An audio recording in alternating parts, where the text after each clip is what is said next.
the patron saint of the sick, nurses, hospitals, firefighters, caregivers, and many more. The man who expressed the selflessness of Christ in all things he did. The man who started one of the biggest hospital orders in the world that still stands to this day. Today we're going to be talking about none other than St. John of God. We're going to talk about everything regarding St. John of God's life in this video, from the turmoil we see in his early life, to his radical transformation in his 40s, to all of his miraculous deeds. There really is no end to this dude's story. So without further ado, let's get into it. On March 8th, 1945, John of God was born Juan Ciudad in Montemor o Novo, in the Kingdom of Portugal, which is now modern-day Evora. He was born to Andre Ciudad and Teresa Duarte, a once prominent family that was now impoverished but expressed great religious faith. From the time of his birth to the time he was 8 years old, we don't know what he was up to. When he was 8 years old, John was taken away from everything that he knew. On a certain day, John was approached by a traveling priest. Now, whether he had been deliberately kidnapped or whether he was promised a better life away from where he was currently living is unclear, but all we know is that John of God went with this traveling priest, and then after that he never saw his parents again. According to his original biography, his disappearance caused his mother so much sorrow that she reportedly died of grief, and his father, now a widow, left to join the Franciscan order.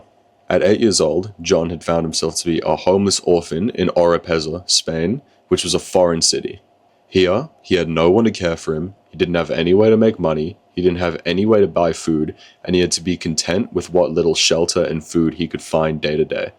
After living like this for a certain amount of months, he was taken in by a local farmer called Francisco Mayoral, who took him in and allowed him to be a shepherd, herding his sheep on the countryside. After John had been working on the farm for multiple years, Francisco was so pleased with his strength and diligence in his work that he consistently offered his daughter's hand in marriage to John. However, when John was about 20 years of age, he left the farm. History has conflicting accounts of exactly what happened, but there are two main stories that are told. The first story, which has emerged in more recent history, which is harder to prove, says that John decided to leave the farm as his only way to escape his master's well-meant but persistent offer of his daughter's hand in marriage, as he didn't see marriage as his clear vocation at this point in time. The second story, which has been more consistently told throughout history and earlier in history, was that there was an incident on the farm in which multiple livestock went missing. Naturally, John was accused of negligence, be it truthfully or falsely, that the livestock went missing. Being extremely ashamed of himself, John decided to leave the farm to maintain Francisco's honor. John wandered around for a couple years before eventually deciding to enlist in the Spanish military. During his time in the military, he was a foot soldier who was serving Charles V, the Holy Roman Emperor at the time. Eventually, he was dispatched to fight against French soldiers at Fontarabia. While serving time in Fontarabia, he was appointed to guard duty of a massive amount of loot. However, by the time he was relieved of his position as guard, much of the loot had been stolen. Suspicion naturally fell on John, even if he had no affiliation with the theft. At the very least, he was guilty of a dereliction of his duty. For this offense, he was condemned to death, and that would have been his fate if an officer that was more tolerant didn't intervene and pardon John. Naturally, this event shook him up really badly, so he decided, after a good few years of faithful military service, he would leave the military and return back to Francisco's farm in Oropesa. Upon arriving at the farm, John spent the next 4 years living a pastoral life. This went on until the day that the Count and his troops marched through the farm. They were on their way to Hungary to fight a war against the Turks. John, who was at this point still unmarried, immediately decided to enlist. With this, he left Oropesa for the final time. When the Count and his troops had helped in the rout of Turks, they decided to sail back to Spain, and they landed in Galicia. When John arrived in Galicia, he realized he was awfully close to his hometown, so he decided to go back to his hometown and see what he could find there. By the time he moved back there, he realized that he didn't remember his parents' names, but he still knew enough about the region and his family to be able to track down one uncle. From this uncle, John learned of the fate of his mother and father, and realizing he had no real ties to the region anymore, he decided to leave and permanently move to Spain. John arrived near Seville, and he picked up work herding sheep. This work being familiar to him meant he didn't have to work too hard, and it gave him a lot of time to ponder about his life. He began to realize that this occupation was no longer satisfying him, and he wanted to go on a pilgrimage to Africa. He also expressed a desire to become a martyr while in Africa by working to free Christian slaves.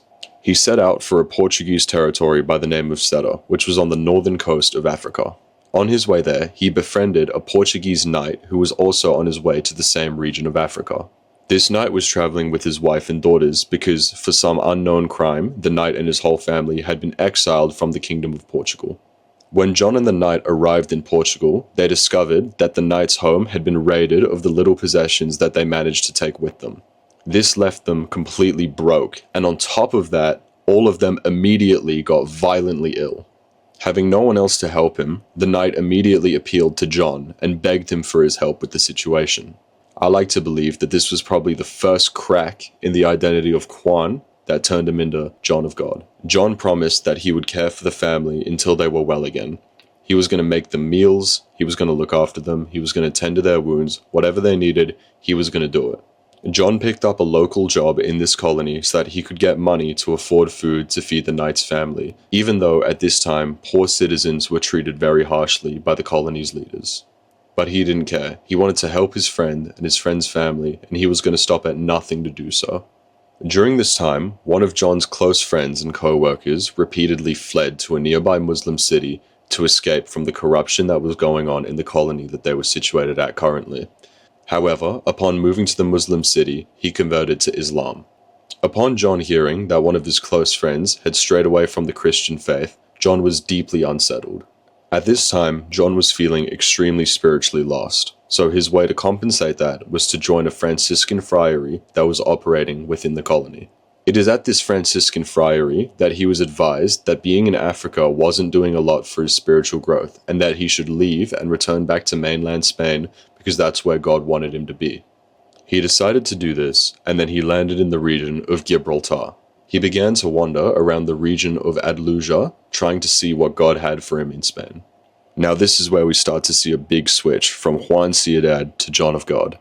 It was during this period of wandering in Spain that John was reported to have a vision of the infant Jesus, who bestowed upon him the name which he would later be known by, John of God. It is also reported that infant Jesus directed John to go to Granada. John then moved to Granada, where he worked in disseminating books. He did this using the recently invented movable typing print press.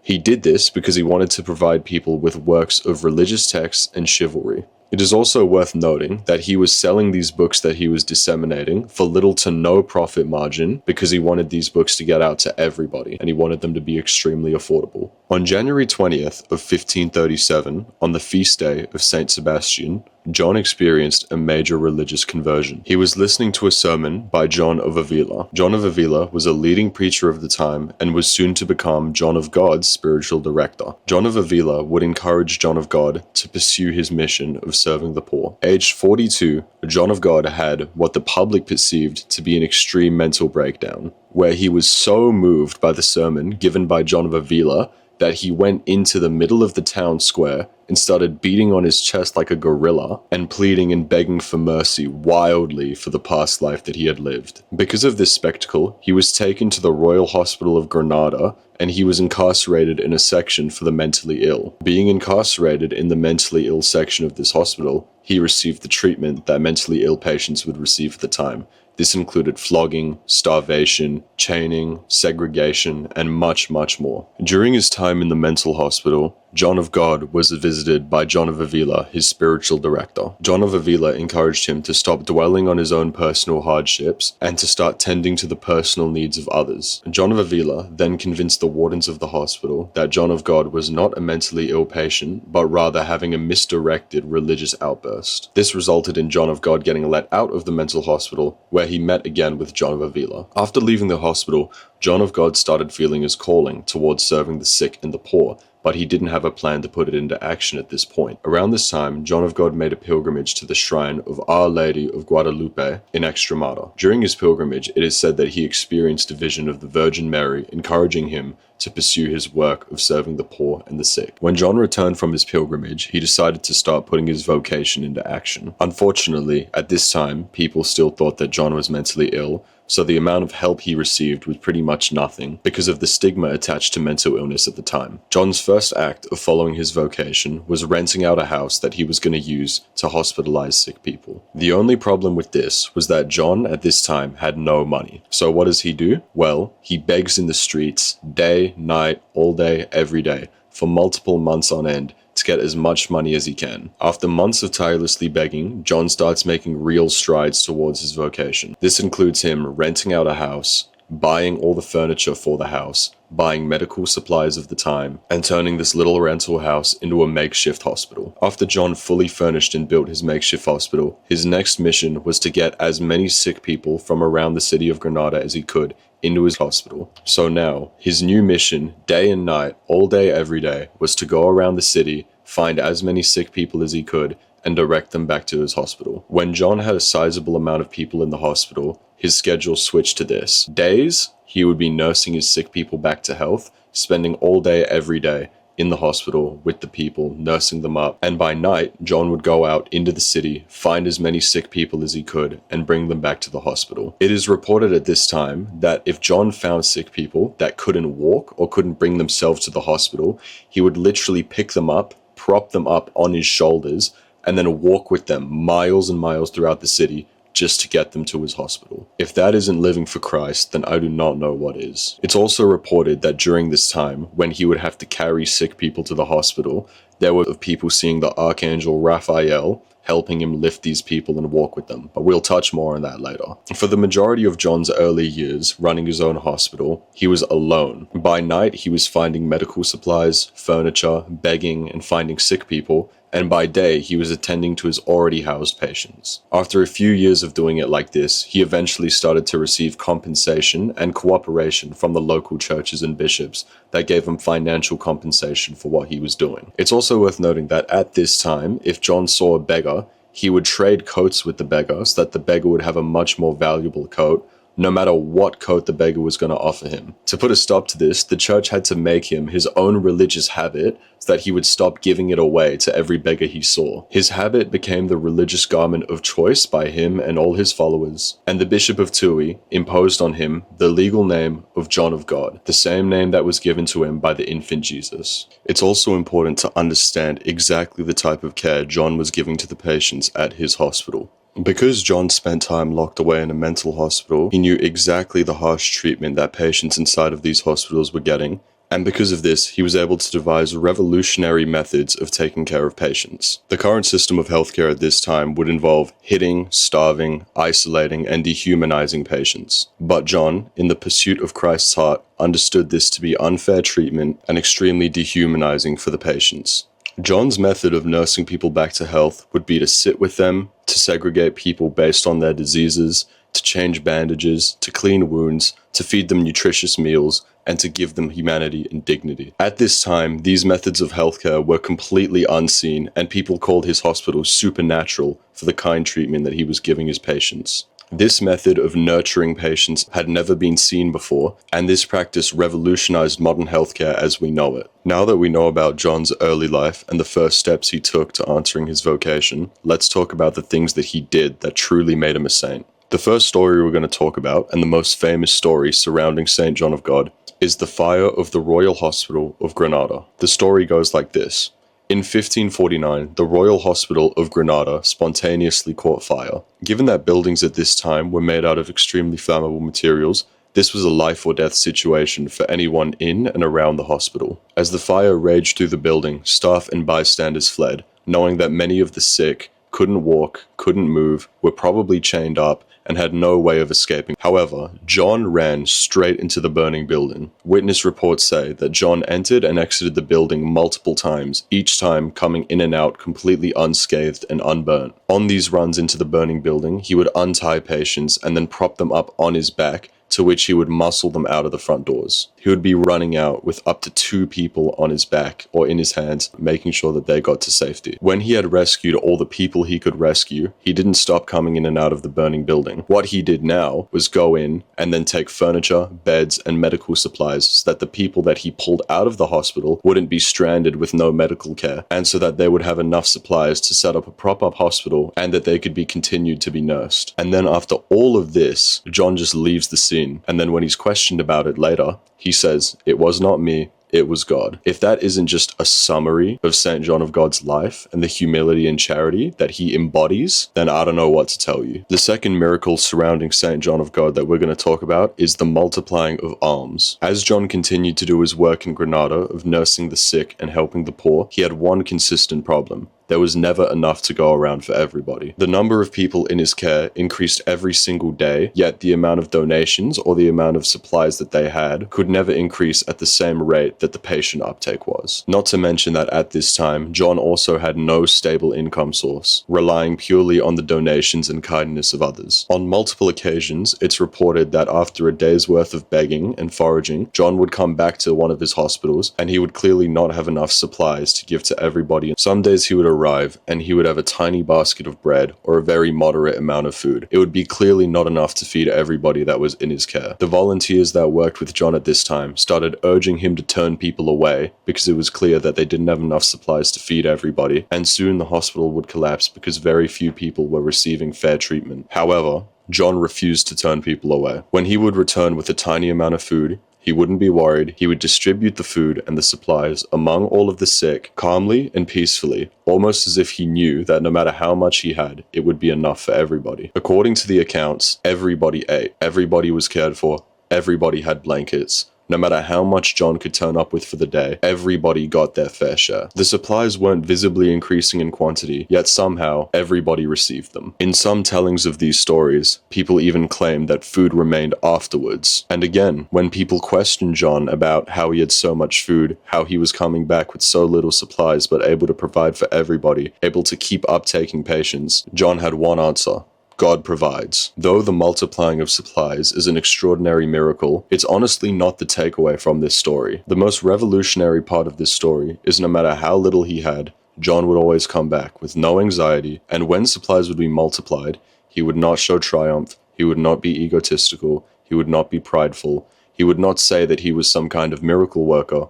All he would say was God had provided. And when other people tried to speak of it to give John praise, John told them explicitly, "Do not talk about this. Do not praise me. Give praise to God." This is another brick in the wall that is John's life of constant humility and service. The next story surrounding John we're going to talk about is the angelic helper. You might remember earlier in the video when it was first stated that John would go out in the city and carry patients on his back to his hospital. And you also might remember that I mentioned that it was reported that the Archangel Raphael was helping him during this time. Now we're going to dive deeper into angelic helpers that were surrounding John during his time of service. As John's hospital in Granada grew, the physical demands of caring for the sick, changing bedding, bringing supplies, taking more sick people in, was getting very physically demanding. He was often working from the crack of dawn to extremely late at night, with no helpers, no volunteers, just him and raw willpower. When it got really late into these nights, and John was extremely fatigued, it is reported that mysterious helpers would pop up inside of John's hospitals and help him with his jobs. The figure appeared to be a young man of supernatural strength and a quiet demeanor, helping John make beds,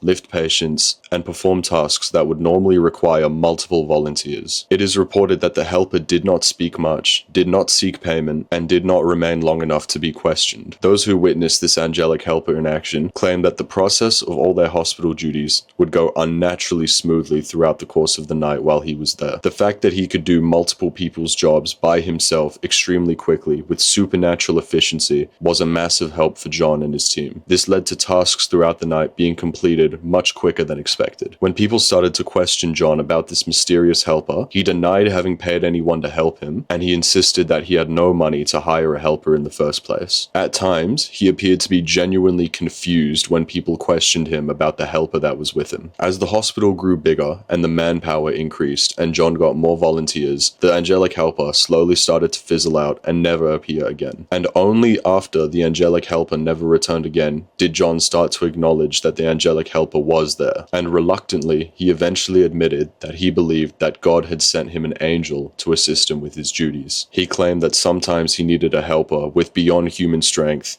and again, God provided. People generally attribute this angelic helper to be the Archangel Raphael because of the mannerisms described that this angelic helper had, as well as the things we can read about Archangel Raphael in early church traditions and in the Bible. John was also said to have possessed supernatural knowledge and awareness of unspoken needs of others. Visitors to the hospital would very often recount that John would approach a poor or a sick person that was currently staying there, and he would know exactly what they needed, whether it be food, water, shelter, someone to talk to, or anything in between. And he could do this before the person even said anything to him. It's also reported that sometimes John would respond to interior distress rather than external sickness. He would sit beside someone that looked otherwise calm, and he would deliver them words of consolation which perfectly matched their current situation, whether it be grief, sadness, depression, or anything in between. This led people to say that St. John of God could read the hearts of people. It's also said that John could discern between sincere people and unsincere people. When he would distribute supplies throughout the hospital, he would know if someone truly needed something or if they were just there faking it. When John was distributing supplies throughout the hospital, he would know who truly needed the supplies or who was just trying to take advantage of his generosity. However, even to these people that were trying to deceive him, he didn't blindly turn them away. It is reported that when John realized that someone was trying to deceive him, he wouldn't kick them out, he wouldn't have a violent outburst, he would sit down with them,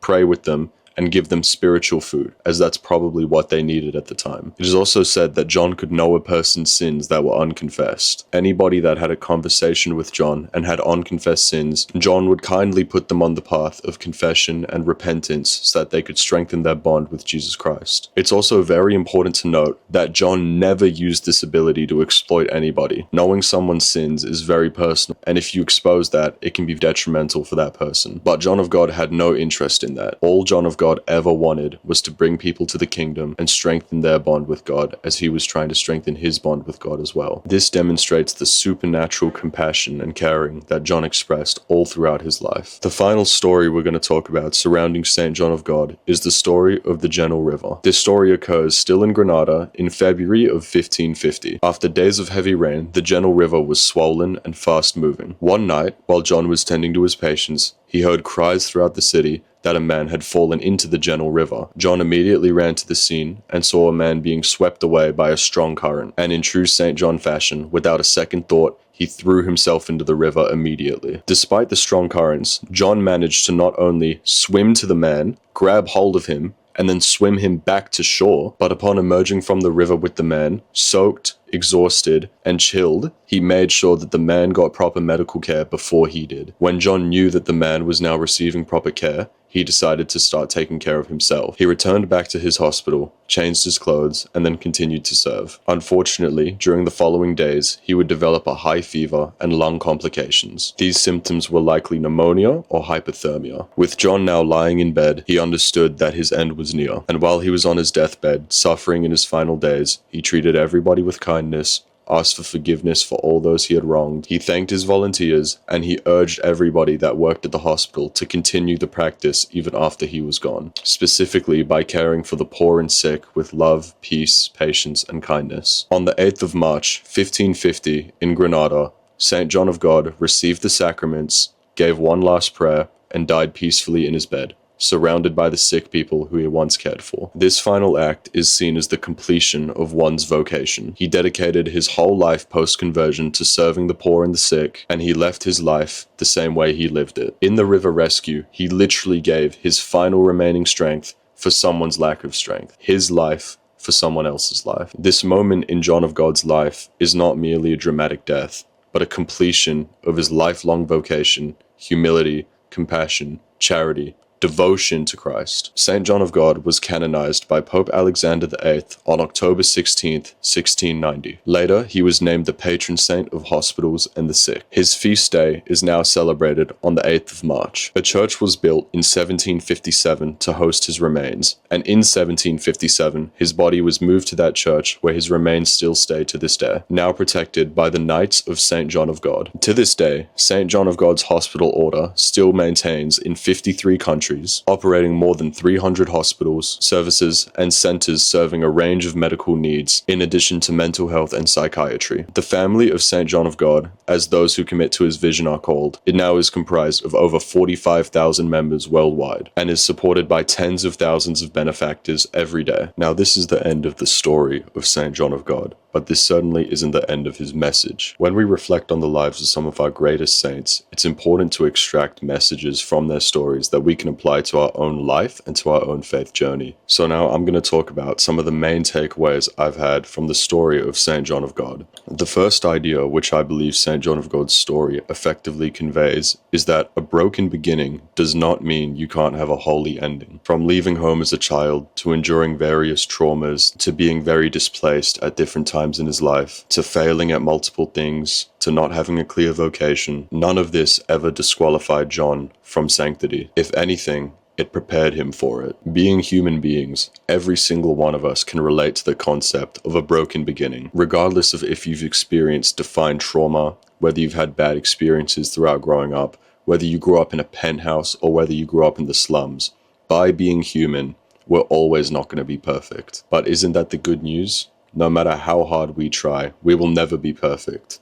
No matter how holy we try to be, we will never achieve sanctification by ourselves. The only way that we can achieve sanctification is by giving our lives and faith and devotion to our Holy Lord, Jesus Christ. And St. John of God is a perfect embodiment of that concept. Another takeaway that I have from St. John of God's story is that resilience is built by a faith that's lived over a long period of time. No matter how many times John lost his security, belonging, or direction, he never gave up. He never hardened his heart. He never cursed the Lord. He got up. It is said in the Bible that the righteous man will fall down 7 times, but he will get up 8. And St. John of God is another perfect example of that verse. No matter how many times he fell in his life, no matter where he fell, no matter how hard he fell, he got up, he followed his vocation, and he was sanctified. Another thing that's interesting about St. John of God's story is having deep trauma and how deep trauma shouldn't affect one's faith. After hearing about his story, we understand how much he went through in his early life and pretty much his entire life right before his conversion. However, he never used his trauma as an excuse. He never blamed God for his trauma. He never used his trauma as a mechanism for hate, but rather he used his trauma as a mechanism for love, because he understood what other people would be going through, because he himself lived it, and he couldn't bear the thought that another person would go through the same things he did. And St. John of God used his trauma as the soil for the roots of his faith to grow deep into, rather than using his trauma as a concrete block that roots of faith couldn't penetrate at all. This next point isn't really a surprise to anybody, but it's the fact that it's never too late to convert. It's never too late to follow your vocation.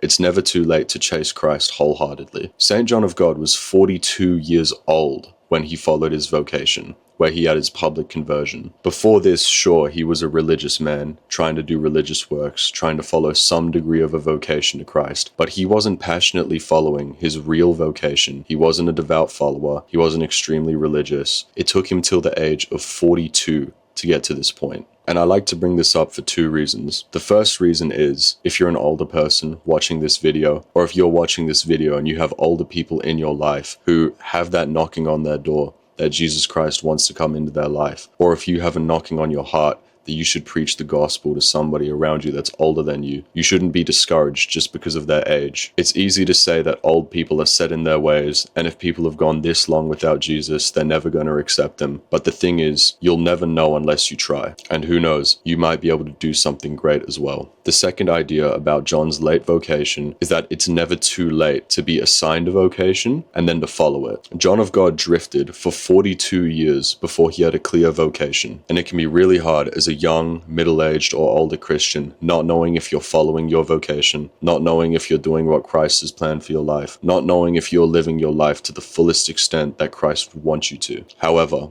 we shouldn't be discouraged when we have these thoughts. Just because everything isn't ironed out and clear for you right now doesn't mean that it never will be. Be patient, keep praying, keep the faith. Your vocation will come. Even though John received his vocation late, he lived his vocation every day. Which brings me to my next point. That purpose can be received suddenly, but you have to live your purpose every day. St. John of God's conversion was very rapid, very dramatic, and very intense. However, after his conversion, for the next 13 years, he had to make a choice every day that he was going to get up, that he was going to pour out into everyone else's cup who was underfilled, that he was going to wake up, he was going to serve, and he was going to stop at nothing to do so. And we can take these same principles for our faith. You may know the good news, but if we're not taking active steps in our faith every single day, we're at risk of dwindling off. If we do anything with our faith every day, the very least we can do is make sure that we remember it, that we remember who we're serving, what we're representing, what the faith means,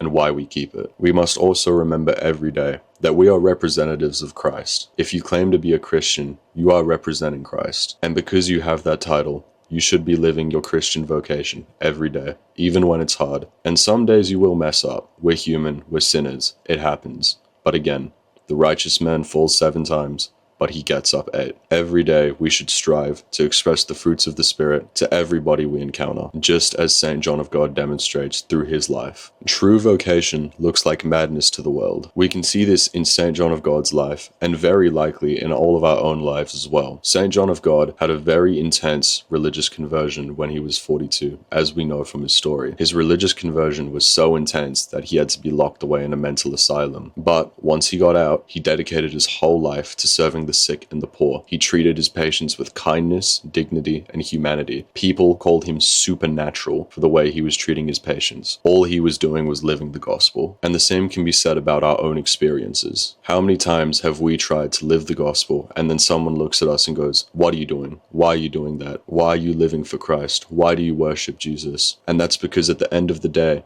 true vocation, true devotion, following Jesus Christ, will look like madness to the majority of the world. But despite what the world thinks, we still get up and we still serve Christ, as that's our duty as Christians. Something else that's just interesting about the life of St. John of God is the endless humility that he expressed in essentially everything that he did. Like, most notably, he had an angel helping him with his deeds. Upon being asked who was the person helping him with his deeds, he was saying, "No, there's no one helping me. I didn't hire anybody." Only after he was certain that he had enough manpower and the angel wouldn't need to return, then he admitted, "Yeah, there was an angel helping me." The amount of humility and self-control it takes to keep the fact that you're working side by side with an angel, keeping that under wraps, that is unhuman levels of humility. But again, humility is one of the biggest messages of the gospel, of living as a Christian. We're called to be humble, and St. John of God is a perfect example of unwavering humility, a level of humility that all of us should strive for. Also, the kindness and tolerance he had for people was insane. St. John of God would literally pray for people that were trying to exploit his kindness. Instead of kicking them out, casting them away, which he was perfectly within his right to do, he decided against that. Even the people that were actively trying to take away from the sick people that he was trying to serve, he did not cast them out. He sat down with them and prayed with them because he understood that people that do those things are lost. They need prayer. They need guidance. They need the Holy Spirit. And St. John of God recognized this and gave them a different type of service. Rather than physically serving them, he prayed for them. He gave them the gospel. He lived like Christ for these people. But if we take anything away from the life of St. John of God, we should take away these 2 things. Charity and selflessness are the core of Christian discipleship. Above all else, St. John of God's life teaches us that excessive charity and excessive selflessness, serving those who can't serve themselves, serving those who want to exploit you, serving those who call you a madman, serving those who don't understand you, serving everybody. No discrimination, no anger, no pride, no ego, just raw, unfiltered outpouring to everybody that looked at him. And at the end of the day, that is the most clear imitation of Christ. And that is something that all of us should strive for to emulate in our lives. St. John of God's story shows us that holiness is not about living a perfect life, but living a broken one, dedicated to service, to charity, and to, most importantly above all, our Lord and Savior, Jesus Christ. That's about everything I have to say about St. John of God. If you liked the video, like, subscribe, comment about what saints you want me to talk about next. I really love talking about saints. If you have a cool saint, if you want me to talk about your patron saint, if you want me to talk about anything Christian, leave it in the comments below. If you made it this far, thank you so much for watching. Truly, from the bottom of my heart, I mean it. And to everyone watching, till I see you next time, God bless you.